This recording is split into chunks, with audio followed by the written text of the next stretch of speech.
මං ඔයා වෙනුවෙන් සෑහෙන කල් බලන් හිටියා. ඒ ගැන මෙහෙමයි කියලා ඔයාට කියන්න මට තේරෙන්නේ නැහැ. ෆෝන් එකට කෝල් එකක් මැසේජ් එකක් එන වාරයක් පාසා මං ඔයාවම බලාපොරොත්තු වුණා.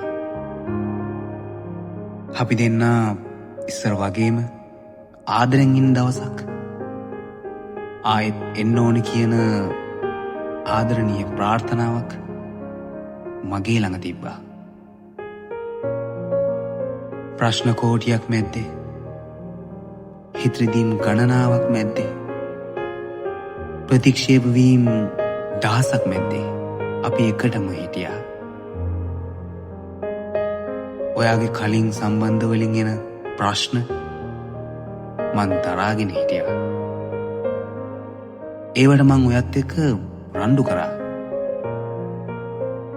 මං හිතන්නේ ඒක නිසා ඔයාට මාව එපා වෙන්නේ නැති. හැබැයි මං එහෙම රණ්ඩු කරේ ඔයාව මගේම විතරක් කරගන්න ඕන නිසා.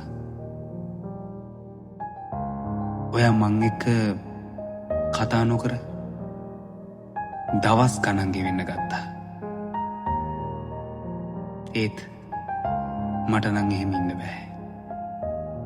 මම පිස්සුවෙන් වගේ ඔයාට කෝල් මැසේජ් දාන්න ගත්තා. ඒවා දැක නොදැක්කා වගේ ඔයා කොහොමද ඉන්නේ? ඔයා කොච්චර මාව රිද්දුවත් මං ඔයා මැත්තේම නැහුණා. ඒත් මට දැන් මහන්සි. තවත් මම මේ ගිනි ගොඩේ පිච්චෙනවද? මම මටම කියාගත්තා.